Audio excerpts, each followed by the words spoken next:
el sistema todo en uno de Chile, presentan Doble Clic.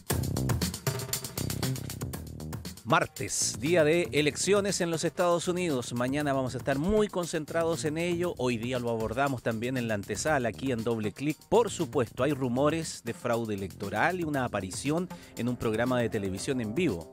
Que eso, ¿no? Eso es lo que son los últimos movimientos que ha tenido Donald Trump y su entorno. Y Kamala Harris a puertas de las elecciones de este martes. Los candidatos presidenciales han sostenido diversos encuentros en estos días, donde las encuestas los han mostrado en una reñida competencia entre ambos.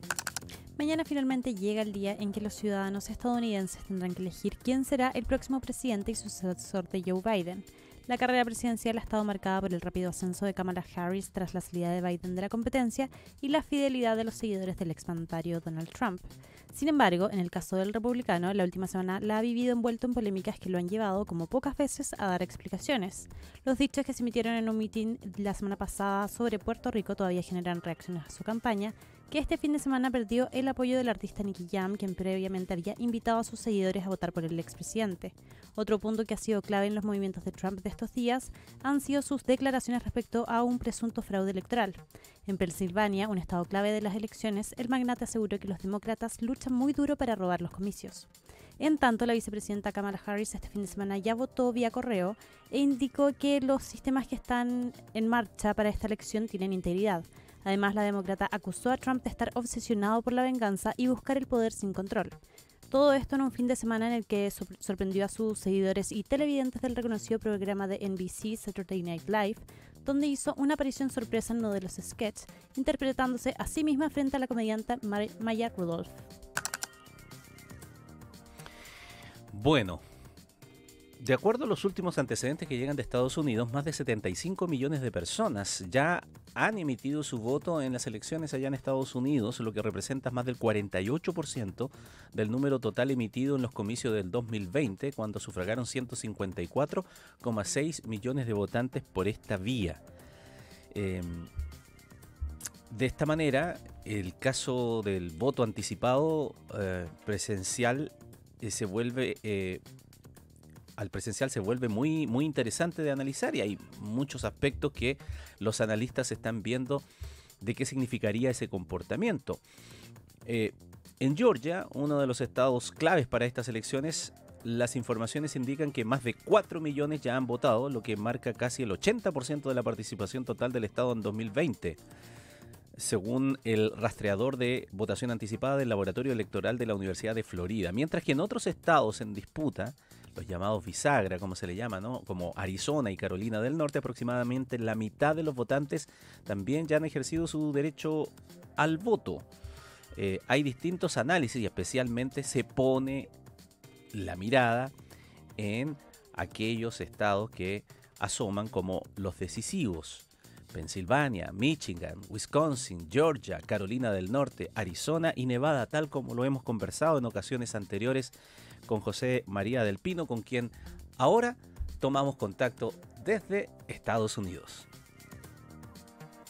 Ramón, ¿qué tal? ¿Cómo estás? Muy buenos días. Acá 2 horas menos que en Chile y ya no hay voto temprano. Concluyó el día de ayer en prácticamente todos los estados del país. ¿Por qué? Porque hay que limpiar las máquinas, procesar, abrir más locales de votación para el día de la votación. Por tanto, todo ese proceso ha concluido, como muy bien dices tú, con cerca de 75 millones de votantes en los Estados Unidos, que representan casi la mitad de aquellos que salieron a votar el año 2020, con algunos estados con sobrerendimiento. Georgia, Michigan, con muy fuerte presencia del voto anticipado. Y ahí vamos a diseccionar un poco esto, ¿no? Todos me preguntan, ¿pero qué significa? ¿Qué significa esto? Bueno, esto significa que hay un cambio de conducta, porque por primera vez el Partido Republicano, que ha sido un férreo opositor al voto anticipado y al voto por correo, llamó abiertamente a sus partidarios en varios estados a votar anticipadamente. Entonces, las cifras que estamos recibiendo el voto anticipado en Georgia, por ejemplo, en Michigan, vienen, comillas, distorsionadas y no las podemos comparar con las elecciones anteriores porque se sumaron a votar anticipadamente un importante número de votantes de Donald Trump, que era algo que no ocurría. Sin embargo, en otros estados como Pensilvania, donde el voto anticipado no es universal, sino que tiene que estar justificado, vemos la misma tendencia histórica, que es que los demócratas votan mucho por correo en las semanas previas a la elección y los republicanos seguramente lo irán a hacer mañana. Si nosotros asumiéramos, por ejemplo en Pensilvania, Ramón, ¿Ya? que todos los que están inscritos como demócratas votaron por Kamala Harris y todos los que están inscritos por republicanos votaron por Donald Trump, los demócratas tienen una ventaja de 417,000 votos a favor de cara a la elección de mañana, en un estado donde votan algo así como 7,5 millones de personas.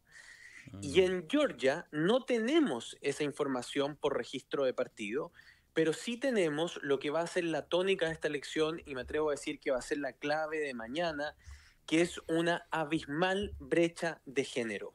De los 4 millones de votantes en Georgia, el 56% son mujeres y solo el 44% son hombres. ¿Y qué nos dicen las encuestas? Que Kamala Harris saca tanta ventaja entre las mujeres como Donald Trump la saca entre los hombres. Por tanto, si Donald Trump quiere ganar Georgia, necesita que los hombres voten más o menos en igual proporción que las mujeres, y eso hasta ahora no se está dando en ese estado. Por eso que en los últimos 4 o 5 días ha sido evidente el cambio que ha tenido la campaña de Donald Trump, no solo en su estado de ánimo, sino también en levantar lo que muy bien anticipaban ustedes en la introducción, la posibilidad de un fraude electoral. A mí me han dicho miembros del Partido Republicano que lo que ellos veían imposible, que era perder esta elección, puede ser posible. Y Donald Trump está alimentando la retórica del fraude con el temor que tiene Estados Unidos de que no reconozca los resultados de la noche de la elección si finalmente quien gana esta carrera presidencial es Kamala Harris. Y eso evidentemente pone nuevamente muchísima presión sobre las instituciones de Estados Unidos, porque quiere decir que vamos a estar frente a una carrera presidencial que potencialmente se podría judicializar si es Kamala Harris quien sale presidenta de Estados Unidos. Entonces, primero, respondiendo a la pregunta, ¿qué nos dice el voto anticipado? Es muy difícil poder pronosticar algo porque estaríamos comparando peras con manzanas, dado a que hay un cambio de conducta generalizado. Pero segundo, también podemos decir que el cambio de ánimo republicano es evidente y que esta elección, si hace una semana era estrecha, hoy es mucho más estrecha que ayer. Qué interesante lo que señalas con los últimos datos y especialmente lo que uno puede o no puede interpretar a la distancia respecto de un entusiasmo por votar anticipadamente y que, claro, no se trata de comparar, entonces, no se trata de comparar, digamos, cuestiones similares, pero ha habido un cambio de actitud. Ahora, respecto de este enfoque que le ha dado y fuertemente, ya como siempre ha sido, nos tiene acostumbrado Donald Trump, ¿no? De hacer tirante y de polarizar la política norteamericana. Eh, es verdad que en las últimas horas también ha señalado o ha endurecido ese discurso como tú indicabas, pero estaba buscando aquí un dato que entiendo que en uno de los mítines en Pensilvania agitó nuevamente este fantasma del fraude electoral, hablando de que las encuestas eran falsas. Había un especial, parece que era en Iowa, que le daba la victoria a Kamala Harris y que él y que es un bastión republicano, y que entonces nuevamente se señalaba que ya se estaba preparando el fraude, que se estaban manipulando las encuestas y que por lo tanto, bueno, colocando todo esta esta sombra de duda respecto del proceso electoral en Estados Unidos, José María. Sí, y lo está haciendo básicamente porque, insisto, ve más probable un escenario donde pueda perder la elección. Ahora bien, ¿qué fue lo que ocurrió con Iowa? Es que Iowa la verdad es que nos desconcertó a todos. ¿Ya? Nosotros como canal y radio llevamos 2 años siguiendo este proceso eleccionario, viendo las encuestas, desde los midterms, cuando se eligieron el Congreso hace 2 años atrás, que es como la previa, así como en Chile son las municipales, acá los midterms son la previa a la elección presidencial, que no se dio la que se esperaba, iba a ser una marea roja republicana y los demócratas la contuvieron muy bien. Empezamos a ver los datos. Pero en esos datos, Ramón, siempre hemos tenido Iowa como un estado que Donald Trump va a ganar. Entrega 6 delegados el estado de Iowa. Hay una politóloga de un prestigio brutal en Estados Unidos que se llama Ann Seltzer. Ella hace solo una encuesta en un estado del país, que es Iowa, el pequeñito estado de Iowa. Pero su nivel de exactitud para pronosticar tiene un récord casi perfecto. Hay un par de veces en que ha pifiado un poco, pero tiene un gran récord. Entonces digamos que es como la CEP de Iowa, ¿no? El Ya. oráculo de ese estado. Y esa encuesta salió el sábado con un resultado que lo dio vuelta a todo. Dice que Kamala Harris estaría ganando a Iowa 47% contra 44% fuera del margen de error de la encuesta. Y eso evidentemente generó pánico. Incluso las casas de apuestas, donde Donald Trump ya estaba sacando el 69% de probabilidad de ser presidente, hoy las casas de apuestas aparecen en 53-47, muy de la línea con los modelos probabilísticos y encuestas que hay en el país, prácticamente en un empate. Entonces, ¿qué es lo que hace Donald Trump? Ayer acusa, primero, que todas las encuestas son una suerte de maquinaria que está financiada por el establishment para destruirlo.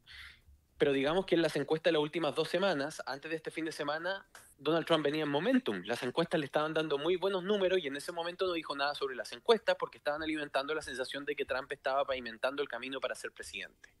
Sin embargo, este fin de semana no solo salió la encuesta Seltzer, sino que salieron encuestas como la del New York Times, como la de ABC Ipsos, que son encuestas muy prestigiosas en el país, que vuelven a darle momentum a Kamala Harris, sobre todo en los estados decisivos que ella tiene que ganar. Hemos dicho hasta el cansancio aquí en la radio, Kamala Harris, su mejor camino para ser presidenta es ganando el muro azul, Wisconsin, Michigan, Pensilvania, y en esos estados, al menos en Wisconsin y Michigan, se empieza a solidificar una diferencia a favor de Kamala Harris con un resultado muy incierto también en Pensilvania. Pero lo que dice ayer el New York Times es que Kamala Harris pasó arriba en 2 estados que Donald Trump creía que tenía en el bolsillo, que son Carolina del Norte y Georgia.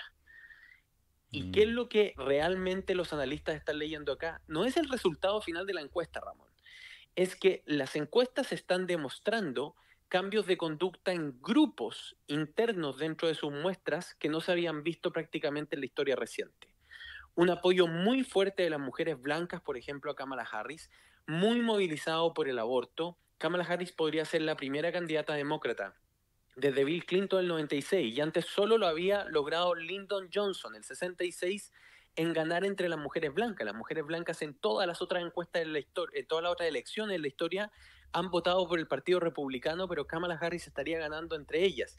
Y lo que dice Seltzer, por ejemplo, es que hay grupos que históricamente votaban, no sé, representaban el 15% del padrón, que hoy van a representar el 20, el 22% del padrón. De hecho, hoy la encuesta Mitchell, que es una encuesta en Michigan, reconoce en su primera página, antes de entregar los resultados, que es altamente probable que se esté subreportando dos grupos de votantes que estarían votando con más fuerza que en el pasado, que son las mujeres blancas y la comunidad afroamericana, que efectivamente se estaría volcando en favor de Kamala Harris, principalmente movilizado por las mujeres afroamericanas. Por eso yo te decía, Ramón, creo al final que esto está decantando en que la clave de esta elección no va a terminar siendo la economía, no va a terminar siendo la inmigración, va a terminar siendo el aborto. Y hay una posibilidad de que el mayor error de Donald Trump en su primer gobierno de cara a una reelección no haya sido el asalto al Capitolio, no haya sido poner en jaque las instituciones de los Estados Unidos. Hay una probabilidad que su mayor error haya sido transformar la Corte Suprema de los Estados Unidos en un ente tremendamente conservador que finalmente terminó derogando la garantía federal del aborto en este país, que es un tema que culturalmente está muy enquistado en el principio de libertad y autonomía individual de las personas. Y eso está movilizando a mujeres, incluso en estados donde esto después se garantizó a nivel estatal y donde hoy en día el aborto es legal, pero mujeres que dicen, ¿por qué mis libertades individuales se extinguen, se evaporan cuando cruzo la línea de mi estado si sigo estando en el mismo país? Porque hay muchas mujeres que están viajando de un estado a otro, dependiendo de cuál es la situación del aborto, para abortar. Y eso ha generado un movimiento muy transversal dentro de las mujeres, una suerte de coalición de distintas razas, edades, colores, signos, religiones, que estaría alimentando esta campaña de Kamala Harris, y esa es la principal esperanza de los demócratas. Por el contrario, Donald Trump, ¿dónde está alimentando sus esperanzas? En el hombre blanco votante que no tiene tanta educación, que es un trabajador, diríamos en Chile en términos coloquiales, que es más bien alguien que trabaja como obrero, por ejemplo, o que se dedica a trabajo de mano de obra simplificada. Ese votante que es muy fuerte en el padrón de Estados Unidos, sobre todo al interior del país, es el que principalmente alimenta a Donald Trump. Pero debo reconocer que esto también se ha transformado en una disputa como entre machismo y feminismo. Y es bien curiosa esa otra polarización que va mucho más allá de la ideología.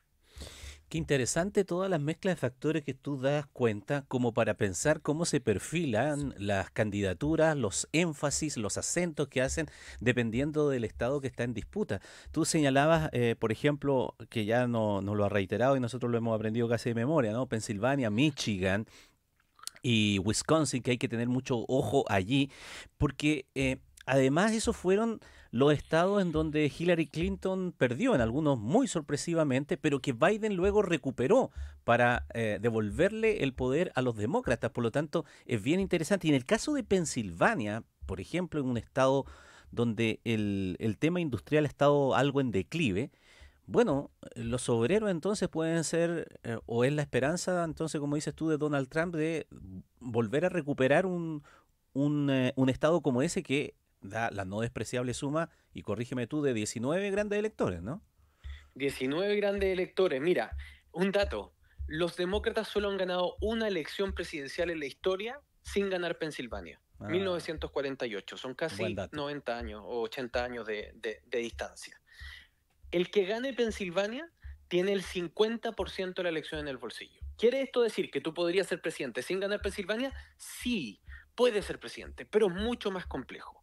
Porque por lo general, si ganas Pensilvania, te vas a llevar puesto Michigan y Wisconsin, que siempre votan un poco más a la derecha que Pensilvania.